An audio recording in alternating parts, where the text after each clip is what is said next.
Darcy Ribeiro, tá? A gente fez aí o Puxão a Capivara do mestre Darcy. E a gente vai assistir aqui um episódio de O Brasil de Darcy Ribeiro, Paraíso Perdido, episódio 1 da TV Cultura. Então, bora lá.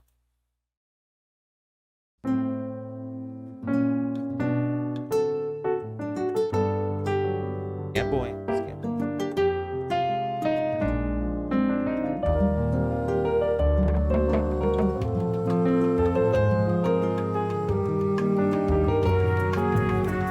TV Cultura ainda existe? Não sei, camarada. No YouTube tem, né? O YouTube tá aqui.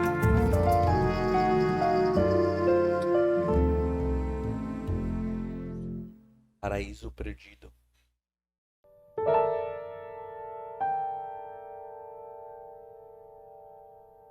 De longe, a melhor emissora, com certeza. Concordo. Vejo o Darcy sempre como um menino. Embora eu fosse bem mais jovem do que o Darcy, eu sempre vi o Darcy como sujeito que fosse mais jovem do que eu.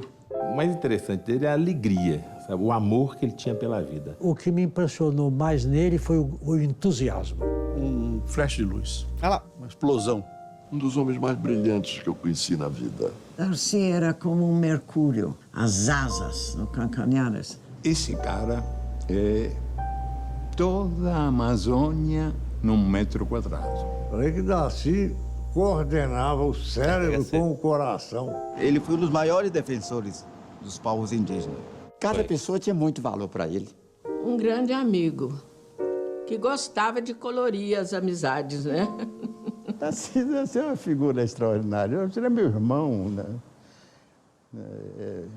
Genial. Eu tenho saudade do Darcy. Saudade. Embora, mano, o FHC, ele foi aluno do Florestan Fernandes, tá? Quem não sabe, Florestan Fernandes é um dos maiores marxistas do Brasil, que a gente tem, teóricos marxistas do Brasil. Que Deus o tenha, que ele já foi embora. Falando nisso, ele foi, acho que o aniversário de morte dele é 10 de agosto, faz pouco tempo que foi o aniversário de morte aí. E o FHC, assim, decepcionou o Florestan Fernandes, velho. Quando ele era menino, ele teve uma ideia seguinte: se eu entrar na caixa d'água da cidade e puser lá azul de metileno, toda a água fica azul. Você abrir a torneira, em vez de sair essa água banal, sai água azul, poética. Só que a cidade inteira ficou sem água um tempo, porque teve que esgotar toda aquela água e botar outra. Esse negócio de um menino que dar a cor azul, a cor da felicidade, a água de uma cidade, para mim se exprime toda a vida do Darcy Ribeiro. Ele quis que o Brasil inteiro fosse azul.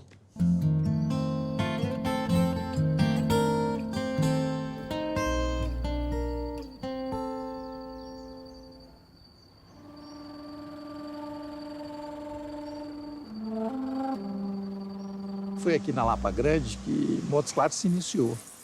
Essa região de semiárido tem muito pouca água.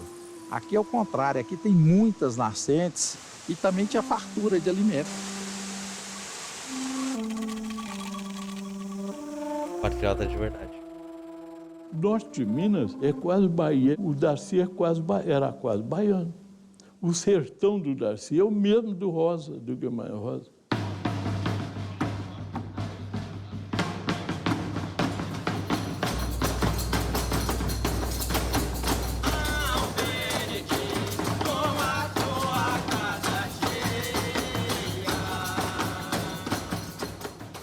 Quando eu digo de vez em quando que eu quero ser imperador, é imperador do Divino Espírito Santo em Montes Claros. Não é imperador do Brasil, não. Ainda que se me desse o império do Brasil também, eu não recusar uma aclamação, seria até bonito.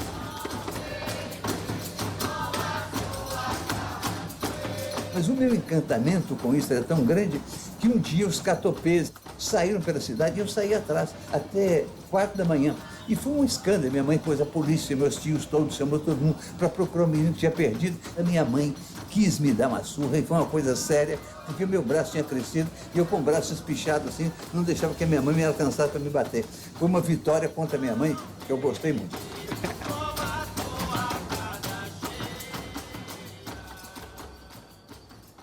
Aqui era o latifúndio.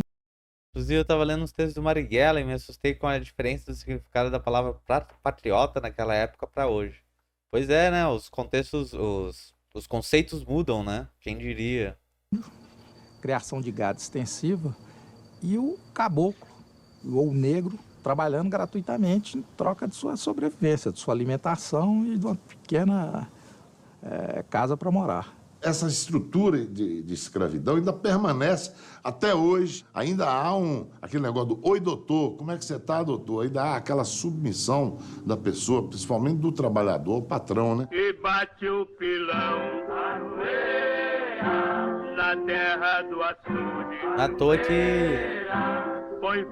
médico e advogado a gente chama de doutor, né? Tem esse aspecto de submissão mesmo.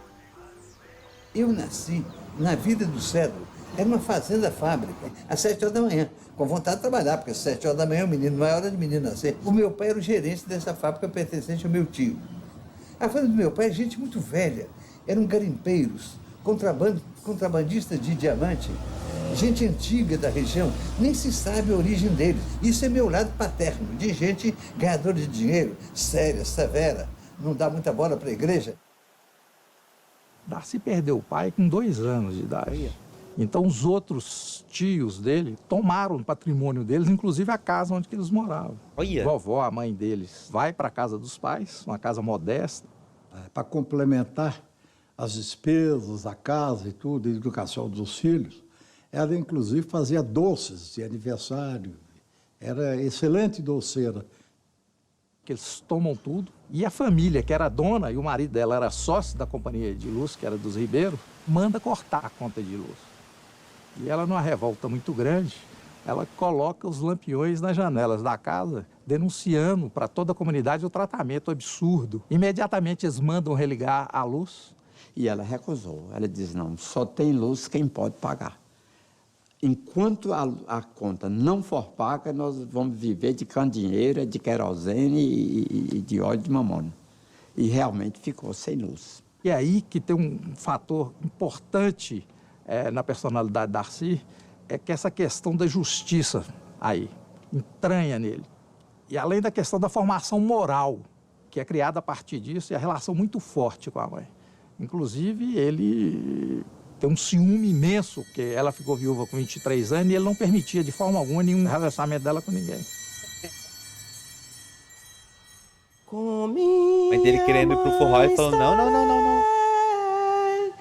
Na santa glória um dia, ao lado da Virgem Maria, no céu triunfarei.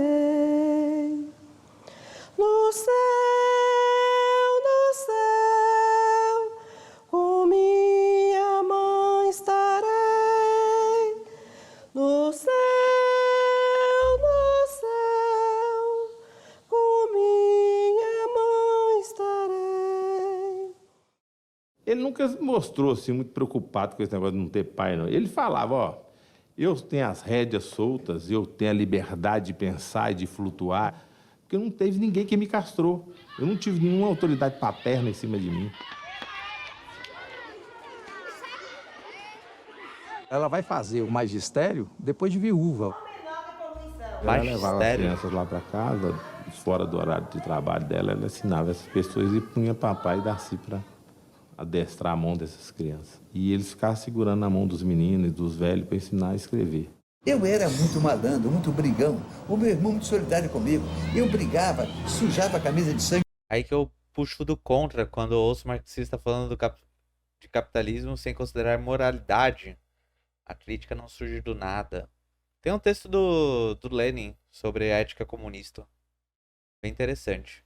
Recomendo. Você deve achar no marxist.org. Bem legal o texto sobre ética comunista.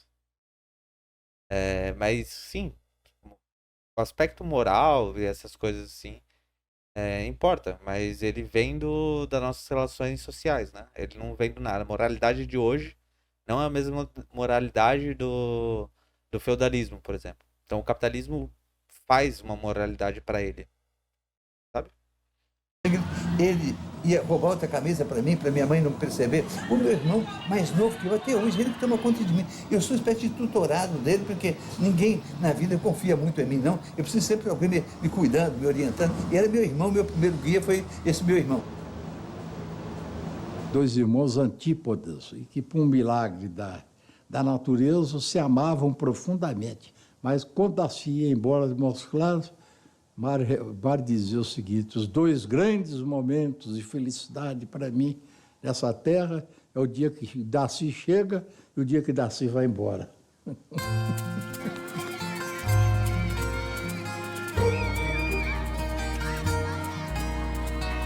Nós brincávamos muito. Darcy era solto na rua.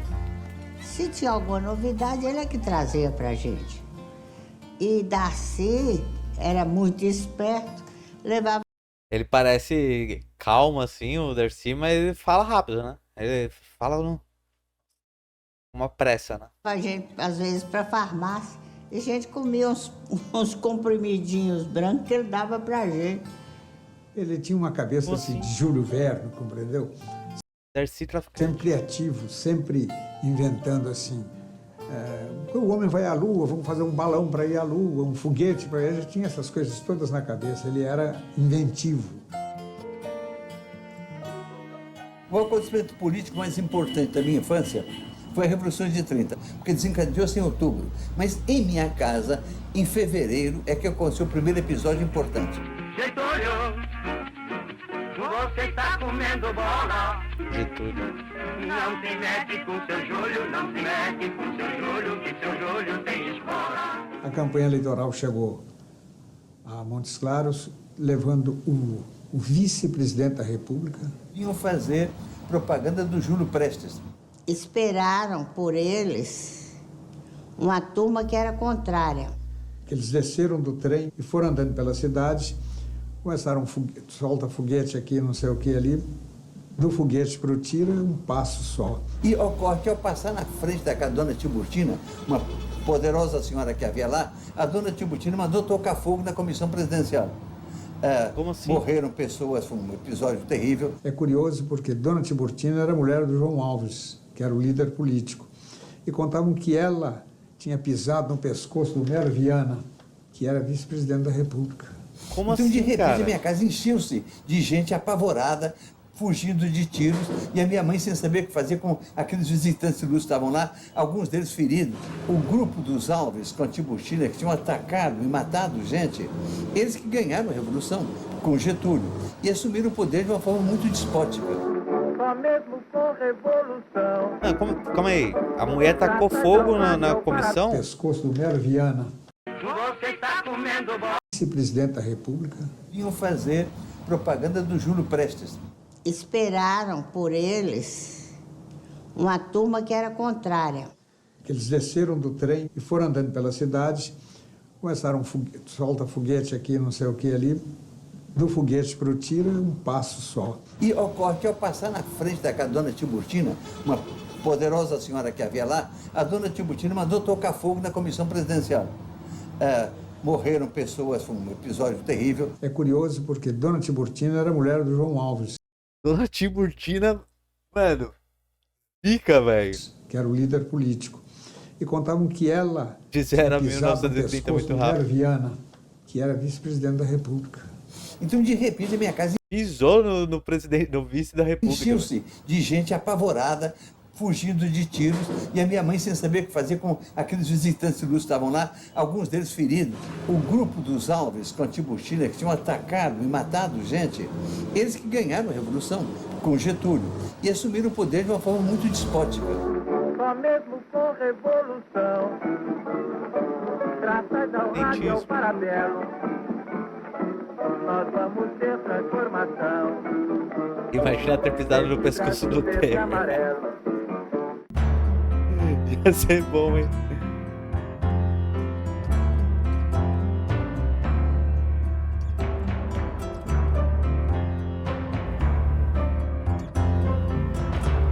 O Novo Brasil começou em 1930, porque até então, praticamente o que se chamava de democracia no Brasil era a democracia das elites. Era as elites votando em si mesma. As elites voltando em si mesmas. E era a elite que tinha instrução, era a elite que mandava, era a elite que tinha os cargos. A partir de 30, as camadas novas pediram lugar ao sol. Quer dizer, um país que arrebentou. Né? Foi de uma elite para outra, né? Antes era a elite agrária, depois teve uma elite financeira, né? Em 1930 entra a elite comercial e financeira. Porque antes, então, era só a elite agrária, né? A burguesia agrária que mandava. Com as amarras do passado, e o Darcy foi o personagem desse cenário. É um deceno que eu diria... Não é que mudou muito também, exato. Que passou por uma grande radicalização. E essa radicalização se reflete em várias coisas, e nós podemos escolher um exemplo apenas. Foi a radicalização dos intelectuais. O Brasil começou a se estudar. Um grande objeto de estudo. Foi uma espécie de paixão. Sérgio Buarque. Sérgio Buarque de Holanda, se não me engano, é pai do Chico Buarque. Que viveram em 30, o conhecimento do Brasil. Esses livros que apareceram tem tudo aí. Sobre o pensamento brasileiro, assim, tem um antes e um depois de um autor, Gilberto Freire. Gilberto Freire começa a quebrar. Casa Grande Senzala, exato. É esse livro que eu tô falando. Depois de Casa Grande Senzala, assim, o pensamento brasileiro começa a evoluir, de fato, né? Antes era muito retrógrado. Antes de Gilberto Freire, você tinha basicamente racismo científico no Brasil. Gilberto Freire ainda comete alguns deslizes raciais, assim. Mas é a partir dele que começa o pessoal a questionar de vez, né? E começa a ter outros autores e tal. Oliveira Viana tá aí? Eu tinha 14 anos, fiz uma primeira bobagem na vida. Eu acho que assim, eu arrisco dizer que o auge termina com Darcy, com Florestan Fernandes ali. Ali é o auge do pensamento brasileiro. Depois disso tem uma... Como posso dizer? Uma degeneração, alguma coisa... Dá uma caída e talvez uma estagnada, assim. Tanto que a gente tem autores hoje que já não são tão relevantes. Poucos são relevantes, né? Você tem Ricardo Antunes, mas Ricardo Antunes é bem velho já também, né? Mas é o melhor que a gente tem hoje, se não me engano. Posso estar falando merda, né? Mas em outros autores brasileiros... Tem um movimento ali das editoras acabarem lançando só livro de autoajuda, que também diminui o espaço dos livros brasileiros, né? De sociologia, entre outros, né? Tem alguns nomes mais medianos, Marilena Chauí, e por aí vai. Que eu declarei que eu era ateu. Não era ateu coisa nenhuma, nem chegava a ser à toa nem ateu. É que eu queria nem à toa nem ateu. Ser Ribeiro, porque Ribeiro tinha um jeito assim de desprezo para com a igreja, porque eram poderosos. E eu não queria mais ser Silveira, gente humilde. Nessa época também, eu vivi uma vida de pequena cidade no interior, muito fechada. O cinema foi uma janela para olhar o mundo.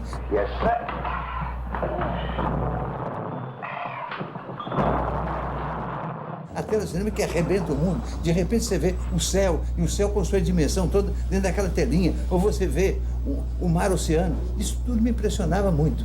Mas o livro é que foi mais importante. Na realidade, eu sou intelectual, porque o meu tio, Plínio, o médico, tinha uns 400 livros que eu li. Tinha uns 400 livros que eu li. Tinha um clube local, que era o clube das meninas caçadoras, dos bons partidos e tudo mais, na expressão do próprio Darcy. As mamães ficavam assim, em volta das cadeirinhas, tá entendendo? A gente chamava as meninas para dançar e elas ficavam nos olhando, né, do umbigo para baixo. E quando a gente menos esperava, um fiscal chegava assim, batia no ombro da gente e falava assim: toma termo, moço. Tinha outros que já dançavam com a gente, afastando a gente. Quando saía desses clubes, aí a gente ia para o cabaré de João Pena. Ia para o cabaré. Houve uma outra coisa naqueles anos de infância. Naquela época eles não tinham baile funk, né? Cabaré. Eu devia ter 14 anos. Uma outra coisa que me afetou muito. Houve uma grande seca e uma quantidade de flagelados desceram da Bahia e chegavam famintas. No princípio da minha casa era a casa livre, em que se tentava dar uma cuia de farinha de mandioca, uma rapadura e depois dar água à vontade. Num certo momento, me doeu muito que diminuiu a quantidade de farinha, não se deu mais rapadura. E eu vi aquela gente com fome, tinha rapadura escondida em casa para a gente comer. Eu queria roubar rapadura para dar para ele. E, sobretudo, um dia em que esses flagelados invadiram a catedral, e aquela gente toda famélica na catedral, com foguinhos acesos assim, querendo cozinhar coisa que não tinham que cozinhar. Havia uma prostituição de meninas também. Essa capacidade de colocar-se na posição dos outros, sofrer o sofrimento dos outros, assumir a sociedade como seu problema, ou o povo como seu problema, começou para mim aos 14 anos, ali em Montes Claros. 14 anos, o cara tem perde uma consciência de classe. Mais ou menos. Aos 17 anos eu fui para Belo Horizonte, com o peito cheio de vontade de ser médico. Ser médico era vestir. O meu tio médico, o primo, que era o mais poderoso. E era o que minha mãe queria. Nada mais fumando.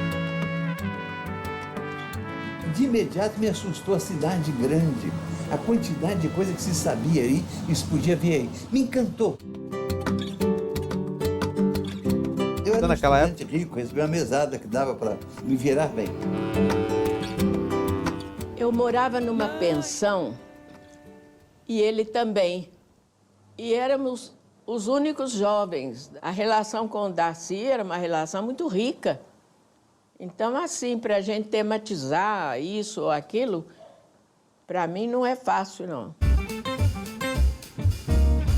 Tinha o footing da Praça da Liberdade, né? Aos domingos, as moças ficavam para lá e para cá e os rapazes em pé, observando, né? Coisa de interior, né? Às vezes, a gente dava umas corridas de bonde por Belo Horizonte no meio da noite com 3 ou 4 cachaceiros, ou ficava esperando o dia clarear, sentado lá no pé de um busto de Anita Garibaldi. Corria, dava desabaladas carreiras, aqueles gramados eram enormes. Como é boa a vida de jovens. Queria ter os meus 15 anos de novo. Foi uma época de abertura da minha cabeça. Como se eu tivesse muito velho. E eu vivia impregnado de poesia, lendo poesia romântica, poesia lírica, mas eu tinha horror, em Montes Claros, da Pedra no Caminho, que era anti-poesia, era uma coisa horrorosa. Pois bem, em Belo Horizonte, no dia que eu aderia à Pedra no Caminho do Carlos Drummond, comecei a sentir que aquilo era verso, aquilo é que fez minha cabeça. Realmente é o momento em que eu me abro para ser um intelectual, em que eu sou capaz de perceber a poesia que havia na Pedra do Caminho do Carlos Drummond. Comecei a estudar medicina, estudei durante 3 anos. E eu tomava bomba todo ano. Eu percebia... Tomava bomba todo ano. Que eu tinha fracassado. Eu dizia, tanto menino imbecil passa, eu não passo de ano. Pô, caí num desespero tremendo. Eu tenho um diário daquela época, dos meus 19 anos. Eu, de tantas e tantas páginas, eu escrevo. Não decidi que ia nascer. Hoje decido. Não decidi que era nascer. Que ia nascer. Se vou viver. Ou seja, eu estava predisposto a me matar por romantismo. Tinha um poetastro lá, mais ingênuo que nós, mas cheio de ideias byronianas, ideias wertherianas, que tomava pinga conosco em Minas, a discreção mineira. Tomava em xícaras de café. Todo lá estavam os meninos tomando café, estavam tomando boa pinga. E o fato é que um dia ele disse que ia tomar estricnina. Nós despedimos, você é capaz disso? Você não tem alma, estudar é bairro, suicidar é grandeza. E ele suicidou. E eu registro então no meu diário, morreu fulaninho. Morreu para mim, eu não vou suicidar mais não. Então, por isso que eu digo, se ter 19 anos é perigoso para você e para os outros. Os caras não davam conta, não daria conta do Darcy. Ele transbordava o tempo todo, ele superava tudo no dia seguinte.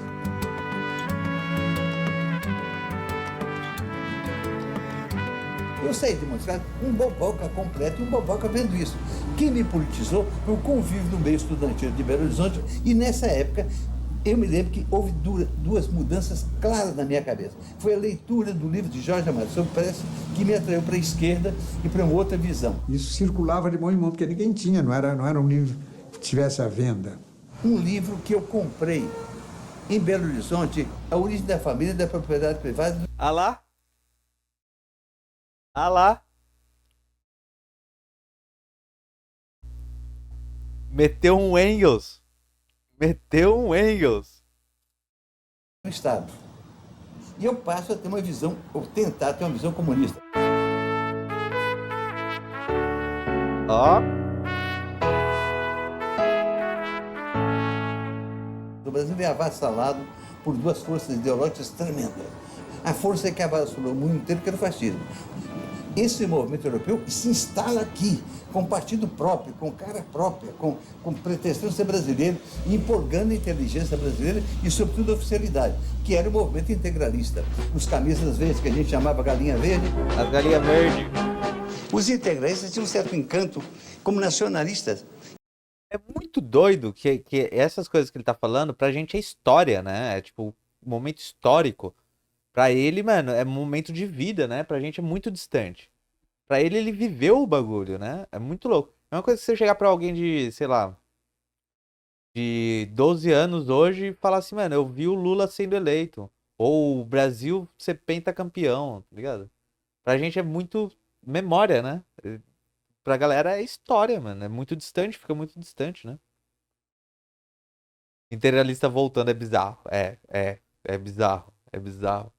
Mas você vê como a história anda em círculos, né? A não ser que se quebre o modo de produção.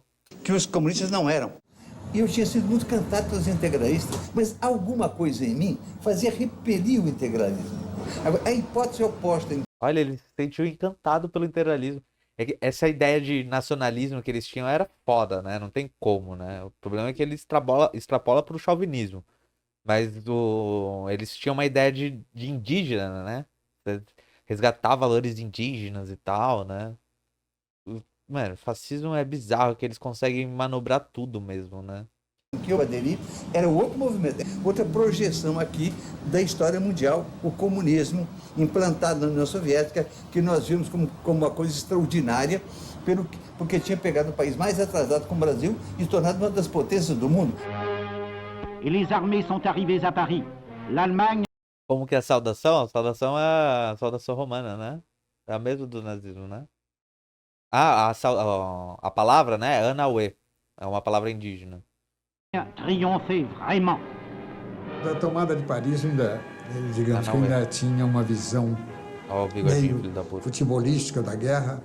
Eu ainda via aquilo como uma vitória militar, quando não era uma vitória militar, era uma vitória política. Eu me lembro de todo mundo na mesa chorando, uma coisa tremenda, e a facilidade com que a França caiu e nos deixou prostrados. Naquele momento começou uma espécie de depressão, todo mundo ficava sabendo o que ia acabar. E a Alemanha continuava a invadir, a dominar. Se ganhasse o eixo, quer dizer, Hitler, Mussolini e Hirohito, nós íamos ter uma ordem de 1000 anos de dominação, o país dominado por barões alemães. Eu passei a ter a noção de que isso era um horror.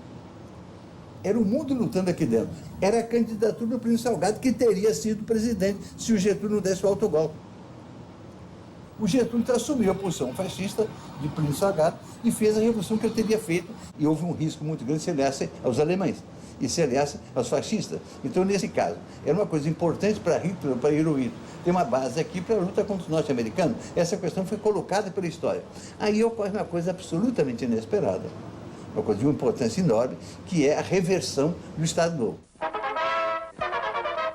Informa o repórter Essing, edição Louco, por pouco a gente não vira nazista, né? extraordinária. E atenção, atenção, Rio. O Brasil acaba de declarar guerra às potências do eixo. O presidente Vargas determinou a convocação de reservistas para a formação das forças expedicionárias brasileiras. Agora, Getúlio era um chefe de Estado. Plínio é todo errado, é eufemismo isso, né? Plínio é mais do que todo errado. Fez exigências. É que o Brasil tivesse uma siderúrgica. Veja a força disso, em lugar de puxar o saco dos Estados Unidos lá, é Roosevelt que vem aqui a Natal. Na conversação fica estabelecido então. Os Estados Unidos iam construir para nós, para o Brasil, a Companhia Siderúrgica Nacional. Volta Redonda é criada assim. Ah, essa eu não sabia, hein? Volta Redonda é criada desse jeito.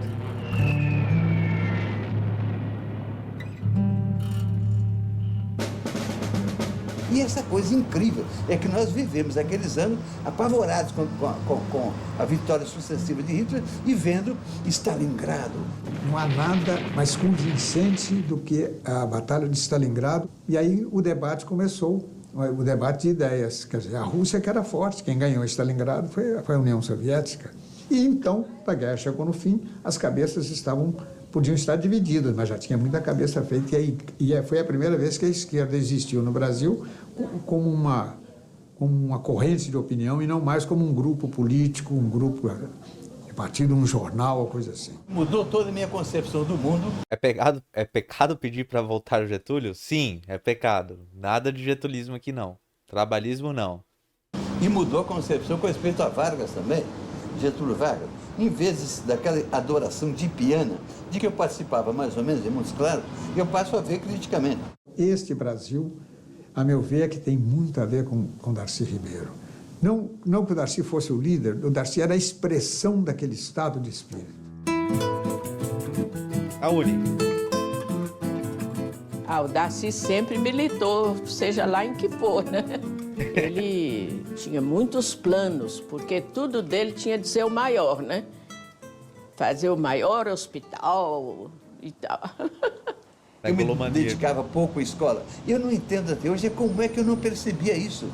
Percebi, afinal, quando eu convidei os professores de São Paulo para fazer um ciclo de conferência, sobretudo o professor Donald Pearson, que me convidou para ir estudar em São Paulo.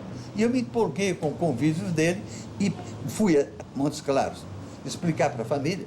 Ele tinha ações no banco, tanto ele como meu pai, o Filomeno ia repassando essas ações no decorrer da vida para eles estudarem. Coronelão Filomeno, sentado na cadeira de balanço, vestido com a roupa de brincar que ele sempre usava, com um relojão de ouro, que eu tirava de vez em quando e olhava, e eu falando com o coronel.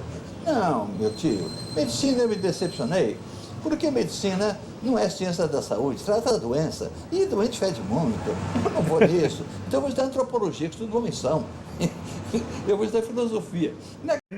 Como que é? Medicina não é a ciência da saúde, é a ciência da doença, e doente fede muito. A cabeça do meu tio, coronelão, aquilo era qualquer despautério. Então ele me disse uma frase típica, terrível, que me marcou até hoje.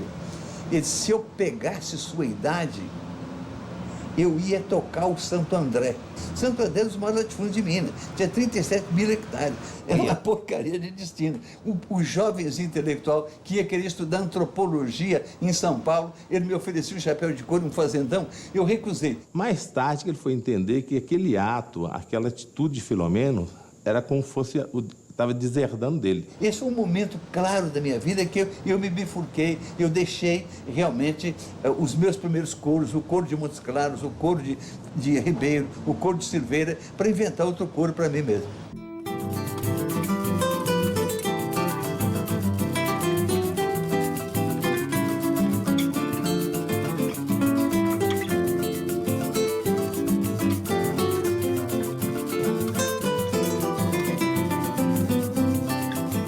O que foi a Escola de Sociologia e Política? Ela foi criada pela indústria paulista, homens conservadores, só que não eram mais fazendeiros, eram os industriais, eram os banqueiros, eram os homens do Brasil moderno. Nova burguesia. Esses homens chamaram professores americanos.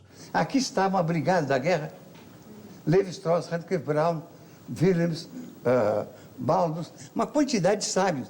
E havia em São Paulo um ambiente científico de uma altitude muito grande. Quais foram as primeiras pesquisas que os sociólogos americanos fizeram aqui? Eu me lembro de uma, a pesquisa dirigida pelo Samuel Lowery sobre os lixeiros de São Paulo.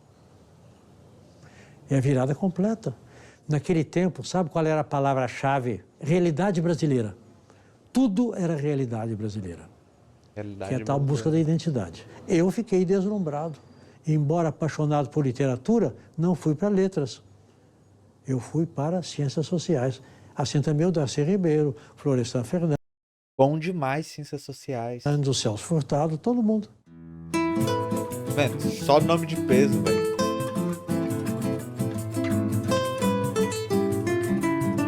Época de ouro mesmo. Cheguei em São Paulo, eu fui para o Donald Pearson, que me convidou, que me deu uma bolsa de estudo, uma decepção. Porque ele viu logo que era um estudante comunista. E ele tinha horror, o norte-americano tinha horror de comunista. Eu me senti, assim, um revolucionário em ação. Eu me lembro do Darcy através de um amigo meu que dizia que tinha um amigo dele, mocinho mineiro, que estava estando aqui, que era ferrenhamente comunista, de uma intolerância extraordinária.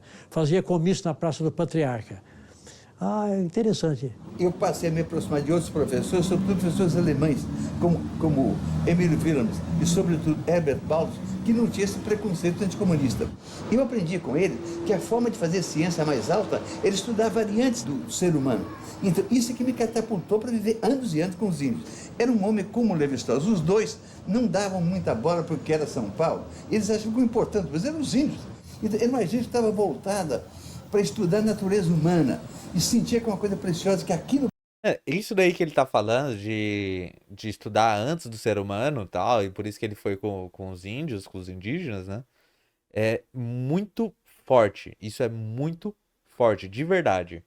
Marx, ele só tem a força que ele tem porque ele não enxerga só a sociedade, tá? Ele enxerga a história da humanidade inteira. Então, a origem da propriedade privada da família e do Estado do Engels é um estudo sobre antropologia e não sobre sociologia, sobre economia. Tá? O Marx e o Engels, eles têm essa sacada de, em vez de pegar a história da sociedade moderna, pegar a história da humanidade inteira. E isso que é importante. O papel do Darcy para as ciências sociais é fundamental por causa disso, né? Você pega sociólogos hoje em dia, só fala de meio urbano e tal, mas o que importa não é só isso. A gente não sabe como... Se a gente estudar só a sociedade moderna, a gente não sabe como a gente chegou nisso. Esse que é o grande pulo do gato. Mudou muito isso na academia? Mudou. Ah, foi o reboliço que o Marx fez. Não só, na academia como um todo, né? Na filosofia, nas ciências sociais, na economia, ciências humanas como um todo. Foi esse reboliço. Entendeu?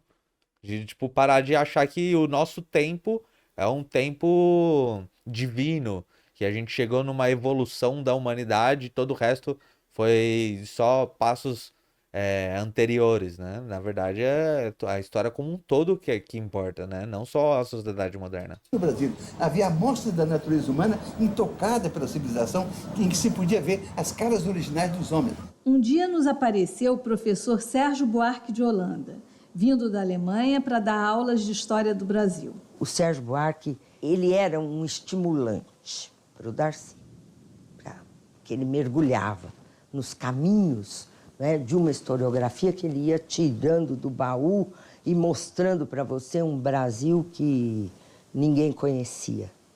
Ele citou 5 obras fundamentais de que eu nunca ouvira falar sobre os índios chaquenhos. Saiu comigo e me levou ao Clubinho dos Arquitetos, onde me pagou o primeiro uísque que tomei. Então o Darcy me disse, por caso curioso, marquei um encontro com o Mário de Andrade na Livraria Jaraguá. Eu chego, o Mário já estava lá, 4 horas da tarde. E eu olho apavorado, estávamos sentados com o Mário de Andrade, 2 inimigos, arqui-inimigos meus. Apesar das falhas de data de pesquisa do Morgan, é Morgan que o Engels cita? Se não me engano é Morgan mesmo. E do eurocentrismo, essa preocupação com retroceder na história do homem é muito pica. Sim. Esse livro da propriedade privada, ele tem um aspecto um pouco positivista, assim. Ele vai entrando no... Ele trata uma evolução da humanidade, né? Mas é muito foda esse aspecto, essa preocupação em retroceder a história, né? Tentar explicar o Estado não a partir do que a gente tem hoje, né? A partir de antigos, né? Isso é muito foda, mano. Paulo Emílio Salles Gomes e o Germinal Feijó. Eu falei, 2 trotskistas, eu não vou falar com ele. Como que é? 2 trotskistas, não vou falar com ele. Vou voltar aqui, calma aí, galera. Vou ao Clubinho dos Arquitetos, onde me pagou o primeiro uísque que tomei. Então o Darcy me disse, por caso curioso, marquei um encontro com o Mário de Andrade na Livraria Jaraguá. Eu chego, o Mário já estava lá, 4 horas da tarde. E eu olho apavorado, estávamos sentados com o Mário de Andrade, 2 inimigos, arqui-inimigos meus. Paulo Emílio Salles Gomes e o Germinal Feijó. Eu falei, 2 trotskistas, eu não vou falar com ele. Eu, como líder estudantil, tinha conseguido ganhar o centro acadêmico da faculdade de... Como assim? 2 trotskistas, não vou falar com ele. E pôs essa canalha trotskista para fora. O mais interessante é que nem o Germinal Feijó, nem o Paulo Emílio eram trotskistas. Como nós tínhamos uma linha... Como assim? política não anticomunista, mas anti-stalinista, então eram chamados de trotskistas. O Mário era Anti-stalinistas, entendi. o único intelectual brasileiro que tinha sido um etnólogo, que foi visitar os índios. Então eu podia ter concatenado a minha etnologia de campo tão ativa com a preocupação do Mário de Andrade e perdi por puro sectarismo burraldo, porque o artigo 13 do Estatuto do Partido proibia falar com trotskista. Essa é boa. O artigo 13 proibia de falar com trotskistas.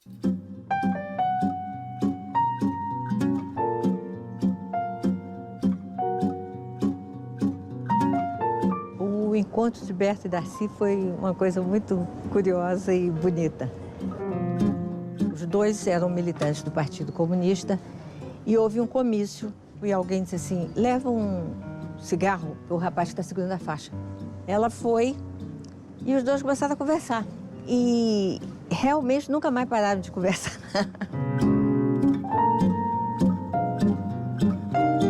Casaram. Berta não tinha escolaridade superior, ela tinha feito só um curso técnico. Então ela começou a entrar nos trabalhos dele. Tanto que mais tarde Berta disse uma coisa muito bonita. Ela disse, Darcy me deu uma profissão e uma família.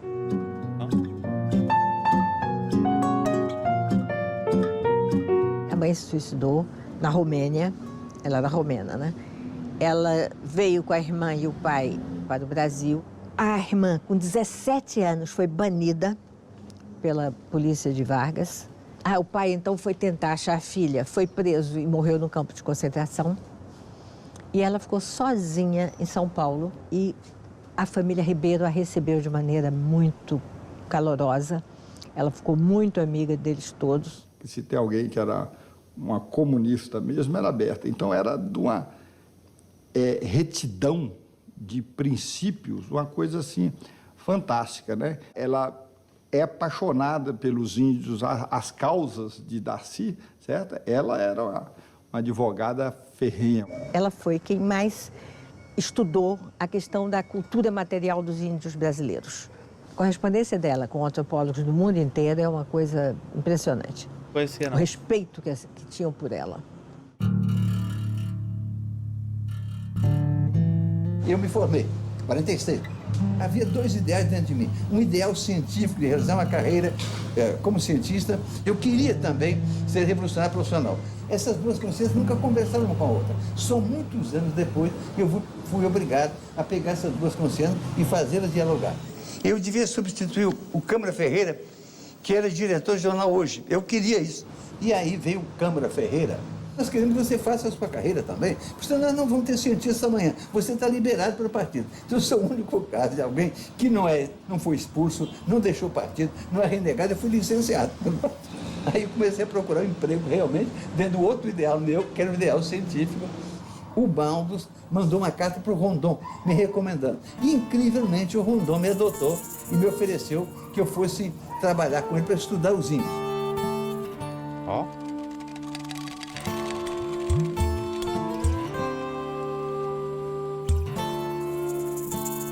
Rondon incorporou a modernidade do fim do século XIX, do positivismo, que os índios eram a raiz da nação.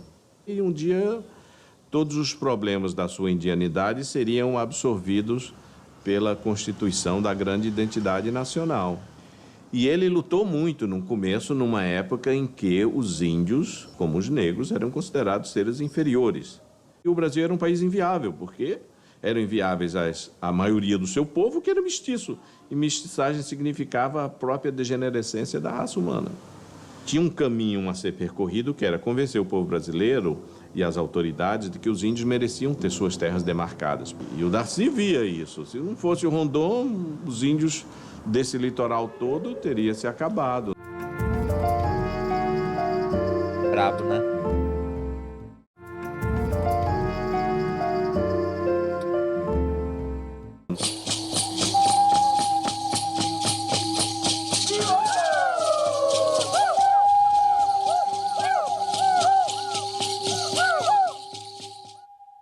Os Cadiuel, que viviam na periferia do Chaco com o Pantanal, adotaram o cavalo, viraram os senhores daquela região, submeteram diversos povos indígenas à vassalagem e, ademais, tinha a cerâmica mais bonita do Brasil, e que fascinou também, 10 anos antes, o Lévi-Strauss. Me interessava muito a ideia desses índios, eu comecei a me preparar mais intensamente para isso. Fui, afinal, para o campo, com muito medo. Em lugar de ir diretamente para o meu povo, eu nunca tinha visto um e não queria chegar lá tão ignorante, e eu visitei várias tribos da região. Os Kaiowá são esses índios Guarani, do sul de Mato Grosso, que agora suicidam as dezenas por desespero. Eu levei tempo para perceber que debaixo daquela gente maltrapilha havia uma espiritualidade, havia uma religiosidade que eu nunca mais encontrei em grupo nenhum, de uma beleza extraordinária, que converteram que era o mito do Deus Maíra, que cria o mundo, mata o tigre e com a pele desse tigre faz o fundo do céu, com os 2 olhos faz o sol e a lua.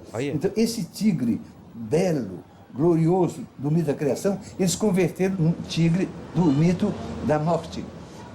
O mito de agora, eles pedem um grande tigre azul.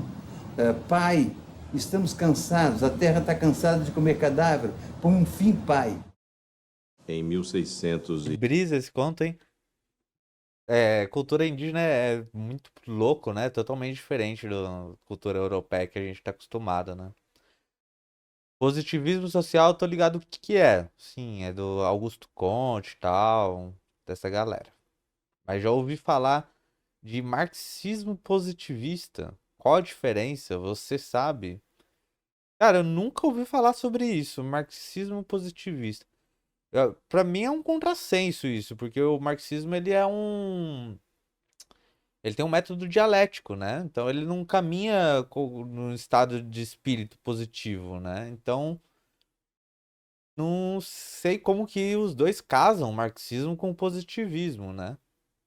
Então, sei lá. Nunca ouvi falar, não.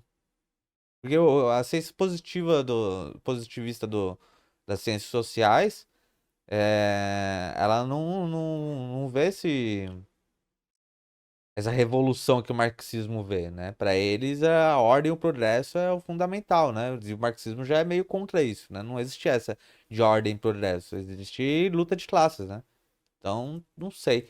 Talvez, é que eu realmente nunca ouvi falar. Mas talvez pode ser uma leitura fatalista de Marx, né? De tipo, a luta de classes vai acontecer e o proletário vai fazer a revolução independente do que aconteça. Existe uma leitura de Marx assim, né? Uma leitura fatalista. Talvez encaixe como um marxismo positivista.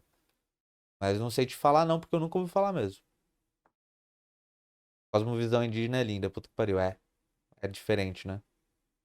30, tem um jesuíta chamado Montoya, já cita suicídios dos índios Guarani. E as pessoas ficam vendo por que os Guarani se suicidam, né? Que angústia na sua vida tem.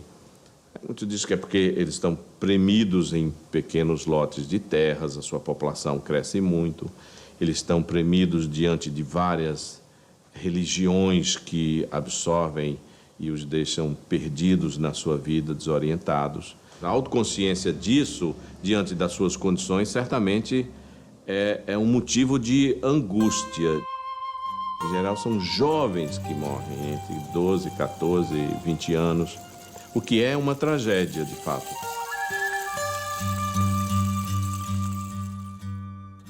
Fui ver os Ofaié, que eram índios perseguidos. Eles eram 2.000, tinham sido reduzidos a 10 índios. Trabalhei com cada um deles, tentando reconstituir pela palavra deles um povo que tinha desaparecido. Os índios Terena, e afinal eu cheguei ao meu povo, os Cadiuel. Cadiuel.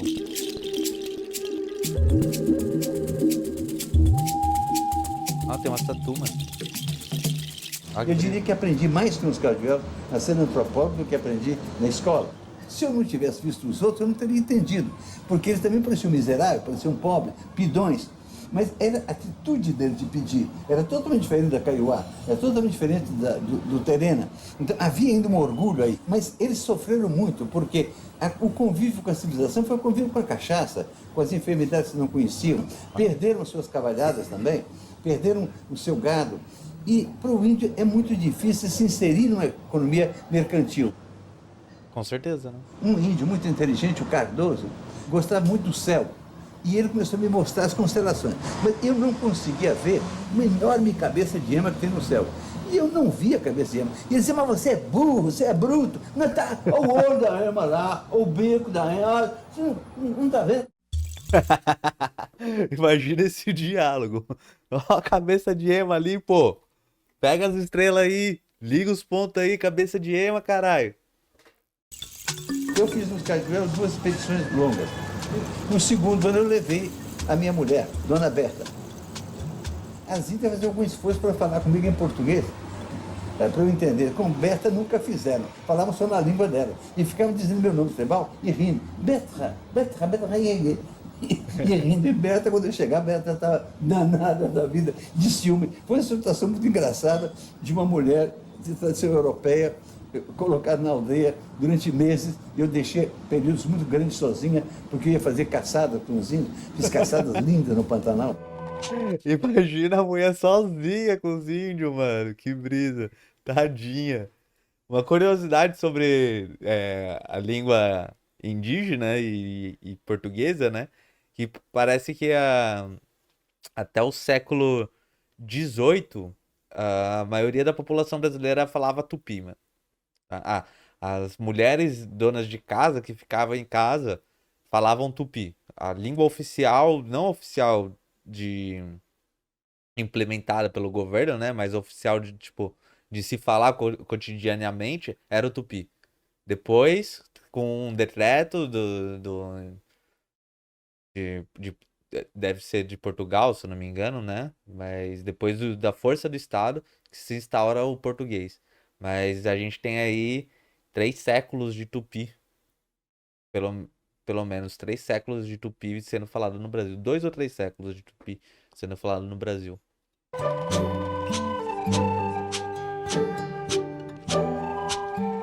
Os Cadiuel estavam exatamente numa fronteira entre o que poderia ser português e o que ser espanhol. O Pantanal brasileiro é brasileiro por causa dos Cadiuel. Isso precisa ser reconhecido na história brasileira. É o único caso no Brasil de um tratado de paz desses índios com os portugueses. Fora as terras da Amazônia, é a maior terra indígena que tem, que são 530 mil hectares. Em função disso, quando Rondon foi fazer as linhas telegráficas em Mato Grosso, ele demarcou o território desses índios. Só que o SPI antigo fez com eles uma traição. É que arrendou mais de metade, quase toda a área, a fazendeiros que estão lá. Em certo momento, o governo de Mato Grosso quis diminuir a área deles. Eu, então, fui ao Supremo Tribunal Federal e consegui que o Supremo reconhecesse que a propriedade desses índios sobre essa terra é anterior a 1891, quando o Estado teve o direito de dar concessão. Então, foi anulado o ato do governador de Mato Grosso.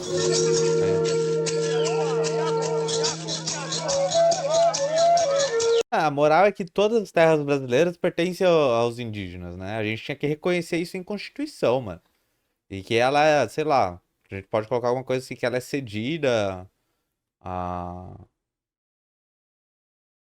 União, ao Estado e o resto da sociedade, mas devia colocar alguma coisa do tipo, sabe? Que toda terra é indígena, querendo ou não. Devia ter alguma coisa nessa linha. Sobre o que ele tá falando aí de demarcação, a gente tem o marco temporal que tá em trâmite acho que na Câmara, acho que tá na Câmara, não tá no Senado, que fala que a demarcação das terras indígenas é só para os índios assentados até 1988, né? Que é um problema, né? Que na verdade você não pode decidir demarcação de terras indígenas por data de assentamento, né? Você tem que decidir por um trabalho antropológico, né? Então tem esse detalhe aí. Eu gosto muito das falas do Suassuna sobre a língua, de que a imposição colonial da língua muda o povo que o fala no cerne. O fato de isso se diluir acaba por deixar nossas origens mais lá do que cá. Sim.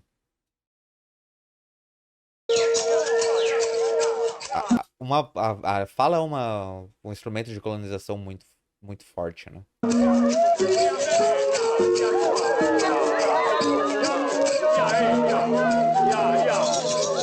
Eu queria Ó, Florestan Fernandes. Organização Social dos Tupinambá. estudar os Tupinambá. Mas em lugar de estudar os Tupinambá da costa brasileira, de 1500, nos documentos sobre eles, eu queria encontrar a tribo Tupinambá que tivesse sobrevivido. Encontrei, afinal, uma tribo sem quase nenhum contato com a civilização. Os índios que se chamam assim mesmo Kaapor. Kaapor é povo da mata, um povo que se concebe assim mesmo como fruto da mata.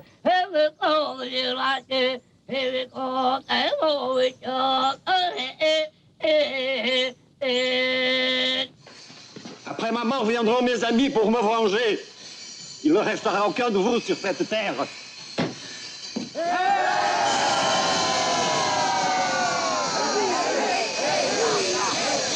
Muitas hábitos tupinambás eles tinham perdido. Por exemplo, a antropofagia ritual tinha uma forma de carnear e comer um veado que, de fato, era meio de brincadeira, uma representação como se estivessem comendo uma pessoa. Eu fiquei realmente pasmado com algumas coisas. Índios que eram guerreiros, que eram temidos externamente, mas índios que guardavam no convívio entre eles uma solidariedade, uma cordialidade formidável. Nunca eu vi um índio dar um sopapo no outro. Nunca vi uma mãe castigar fisicamente um filho. E o fato de que nunca bater na criança e nunca enganar a criança faz com que a criança tenha uma tranquilidade também que a gente não encontra entre nós. Olha só. Outra coisa. Nossa, mano, que fala pesada, velho. Muito foda. Também que me deixou assim, extasiado, foi uma presença da vontade de beleza generalizada. Então, uma índia que trança um cesto para carregar mandioca faz o cesto muito mais primoroso do que é necessário para carregar mandioca. Porque cada cesto que ela faz é o retrato dela. Olha que pesado isso também, mano. A pessoa se enxerga no trabalho, né? Hoje em dia você não tem essa intimidade com o seu trabalho, né? A gente tá alienado, a gente produz pros outros, né? A gente produz pra conseguir dinheiro, né? Pra conseguir sustento, né? Ela já produz pra ela, né? Ela não está alienada ao trabalho dela. Esse é o poder que a alienação tem, né? Que a gente trabalha só pela troca que aquele trabalho nos proporciona, só pelo aspecto quantitativo, né? Os indígenas já trabalham pelo aspecto qualitativo da coisa, né? Eles trabalham para eles, né? O trabalho deles é fruto e espelho deles. Eu levava o coração de flecha de uma aldeia para outra. Os índios pegavam e diziam, ai de fulano. Eles sentiam em cada artefato a caligrafia, como nós reconhecemos letra, de quem fez. Olha que louco.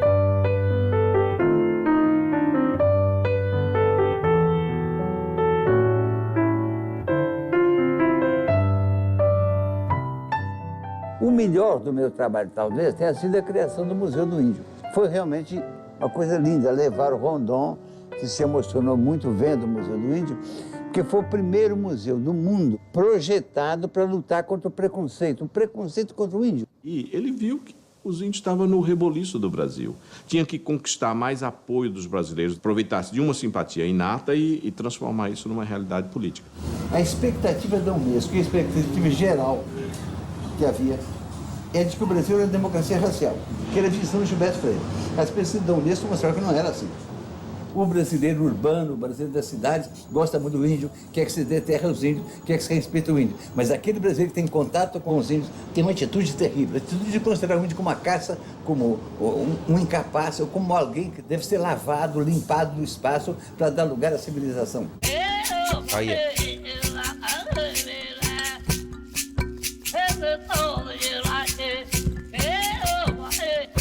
Nos 40 anos de convívio com os índios, de luta pelos índios também, há uma coisa de que eu me orgulho muito que eu fiz. Foi ajudar a criar o Parque Indígena do Xingu. Eu tive uma ideia de procurar Getúlio Vargas e de apresentar a eles um trabalho que estava sendo feito pelos irmãos Vilas Boas, que tinham chegado lá e que tinham estabelecido um bom contato com os índios. E eu propus a Getúlio o seguinte: se fizermos um grande parque, será um modo de reservar um pedaço da natureza brasileira. Eu proponho que o senhor reserve para os netos dos netos, nossos netos, uma amostra da natureza brasileira original. Brabo, brabo. A preguiça. É uma área no centro do Brasil em que várias tribos conseguiram estabelecer a paz entre elas. Eles substituíram a tensão guerreira por uma tensão esportiva. Isso que eu creio que é o futuro da humanidade. Oi, Falcão?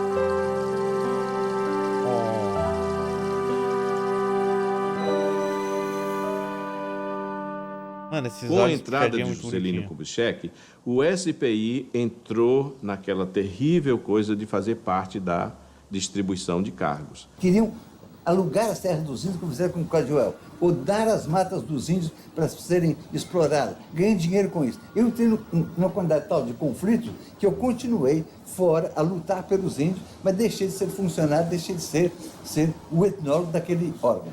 Quando o Darcy estava aqui, nós íamos direto do gabinete dele e nós queixávamos. E ele nos ouvia. E hoje não tem. Tem certas pessoas dentro da FUNAI que não conseguem subir no elevador quando o índio está no meio. Olha. Olha que imagem poderosa, mano. Que não consegue subir no elevador quando o índio está no meio. Olha, velho. Tome-lhe. Muito foda, muito foda.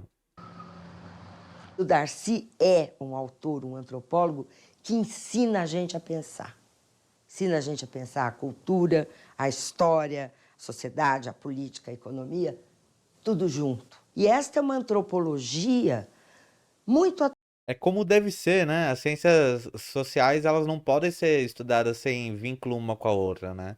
Filosofia, história, sociologia, economia... antropologia tem que estar tudo ligado. Esse negócio de, tipo, dividir as ciências é positivista. A gente estava falando de positivismo. É uma visão positivista, né? Você coloca cada um no seu lugar e toca a sua especialidade, né? Então, isso é uma degeneração das ciências, né? A gente tem que mudar esse método de fazer ciência nossa e reunificar as ciências novamente, né? Você não consegue estudar história separada da filosofia. Você não consegue estudar antropologia separada da economia. Você não consegue estudar sociologia separada da história. É tudo uma coisa só. A gente precisa lutar para fazer isso de novo. Atual. A atitude do antropólogo era uma atitude de usar os índios como objeto de estudos. É o que diz, procurar fósseis do espírito humano. Essa era a atitude. E não havia interesse pelo destino dos índios. Ou seja, os problemas de sobrevivência dos índios não tinham categoria científica. Foi lá no convívio com eles que eu me convenci de por que não estudar as condições de existência dele numa atitude solidária. Ele reconta a história do Brasil do ponto de vista indígena. Ninguém fez isso. Acho que foi o Sérgio Buarque que ensinou para ele como é que fazia isso, ou melhor, estimulou, não é? Mas é a genialidade do Darcy. Brabo. Não gostava mais de caçar, de pescar, de dançar. Não queria ver os habitantes da mata morrendo de doença, de pernas fracas, os guerreiros sem guerra, pajés acabando e anunciando desgraças. O Irá é um livro lindo, maravilhoso do Darcy, falando de uma história de um índio Urubu-Capó, que em 1938, depois que perdeu 2 filhos por morte de sarampo, e foi até São Luís do Maranhão, andando 600 quilômetros, dizendo que ia à procura de Maíra. É um drama pessoal que representa também um drama histórico na sociedade brasileira em relação aos índios.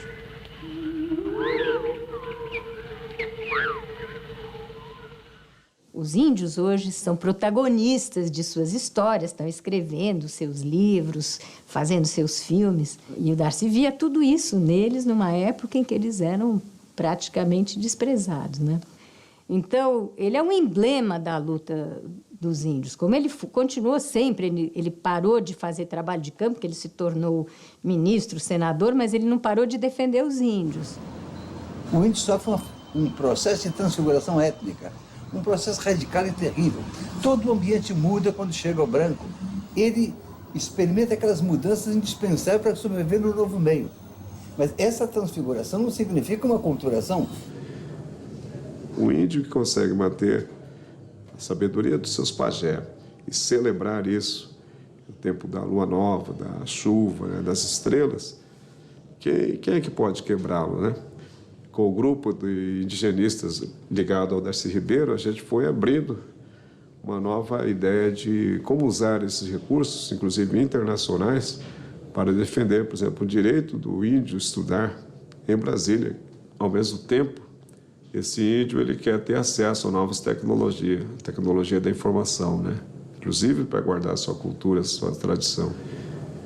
Eu posso ser o que você é, mas sem deixar de ser quem sou. Olha, que frase, hein? Se o conhecimento indígena de uma erva se transforma num remédio industrializado, quem é o dono desse conhecimento? É a indústria. Mas se houver uma parceria científica, onde o índio também seja tratado como um cientista, a gente pode de novo mostrar o nosso compromisso com o grande espírito da Mãe Terra, né? Diferente de uma economia verde, por exemplo, como foi tratado recentemente, que pretende transformar a natureza em mercado. Isso fere completamente os direitos indígenas e toda a sua história. A antropologia tem que seguir esses caminhos, tem que lembrar que os índios são parte de uma sociedade desigual, que a luta pelos índios é até a vanguarda de uma luta pela igualdade brasileira, que o lucro não é o único móvel da humanidade, que esse suposto desenvolvimento é a destruição do planeta e que essas grandes causas, elas fazem as pessoas vitais.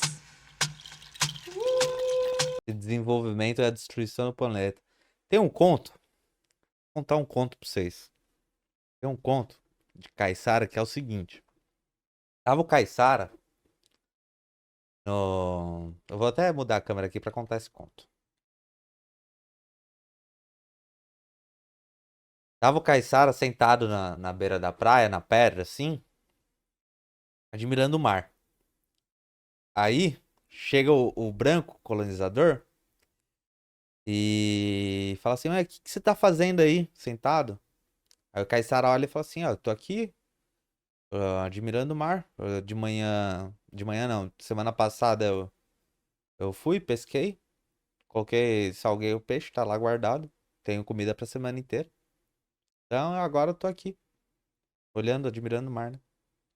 Aí o homem branco olha assim, não, mas pô, você não pode fazer isso, você tem que ir pescar mais, você não pode ficar parado admirando o mar. Aí o Caiçara, mas por que eu tenho que pescar mais? Já tem o peixe lá, pô, tá guardado. Depois eu vou comer. Aí o cara, não, você tem que pescar, porque aí você vai vender o seu peixe. Você vai comprar um outro barco pra você ir pescar e você tem que fazer isso, você tem que trabalhar. Aí o Caiçara olha assim, não, mas pra quê? Por quê? Eu vou pescar mais, quero ficar aqui, já tenho o peixe. Não, porque você tem que vender o seu peixe e comprar um barco maior. Não, mas meu barco tá bom. Dele, não, mas você precisa de um barco maior para você pescar mais, vender mais. Não, mas para que eu quero pescar mais? Para que eu quero vender mais? Por que eu quero um barco maior? Não, porque você tem que fazer isso, porque quando você tiver com seus 60 anos, você vai poder sentar e olhar o mar. Aí o Caiçara olha, pensa, né? Mas, pô, eu vou esperar até os meus 60 anos pra sentar e admirar o mar? O que eu tô fazendo agora? Tô aqui, com o meu peixe pescado, sentado na beira da praia, olhando o mar e admirando o mar. Então, o que a gente tem não é mais falar em desenvolvimento, a gente precisa desenvolver mais as coisas, né? A gente tem que aproveitar a vida, né? Distribuir a vida. A gente tem que parar com esse negócio de correr atrás do lucro o tempo todo, porque você precisa trabalhar mais para se aposentar. A gente não precisa disso. Não é mais assim. Aí fica a lição aí do Caiçara, né? Que a gente precisa do necessário para sobreviver, não precisa ficar acumulando para viver depois. A gente pode viver agora. Muito boa essa história, né? Meu bisavô tem uma história bem similar. Eu escutei essa história, eu achei genial, é muito boa. Vamos voltar aqui pro Darcy Ribeiro. Natureza e ser humano é uma coisa só. O ser humano é a Terra num dado avançado de Ó, o Leonardo Boff aí, com o livro dele aí pra ler. evolução, onde ela pensa, sente, ama. Por nós A gente já falou dele aqui em live outras vezes, do Teologia da Libertação, né? somos terra. Eles vivem isso. O coração dessa pedra, o coração do animal, o coração dessa floresta, o meu coração e o coração do grande espírito é um coração só. E nós sentimos que ele pulsa. E isso é vida.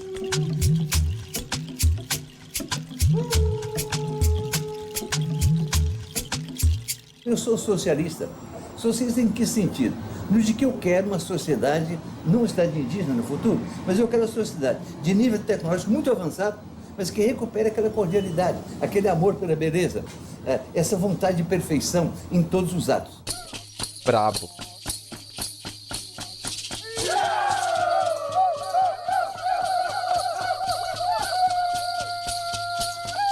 O Brasil sempre foi moinho de gastar gente. Moeu, liquidou 6 milhões de índios que tinham aqui. Liquidou mais 12 milhões de negros africanos. Para quê? Para adoçar a boca de europeu com açúcar. Para enriquecer com o ouro de Minas Gerais. Foda, né? Fundir herança genética e cultural índia, negra, europeia, numa coisa nova que nunca houve. É isso a aventura brasileira. A nova Roma é o Brasil. Uma Roma lavada em sangue índio, lavada em sangue negro, melhor, tropical, e que está chamada a representar um papel importante do mundo.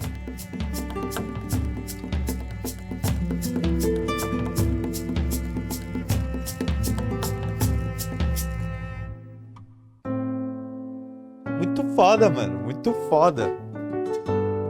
Muito foda, velho. Curtiram? Quem curtiu faz barulho.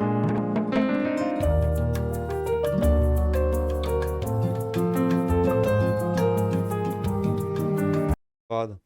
Olha esse aviso aqui. Fundação Padre Anchieta é parcialmente ou totalmente financiada pelo governo do estado de São Paulo. Do nada. Aqui. Câmera. E aí, curtiram? Eu achei muito bom, mano. Achei brabo demais, de verdade.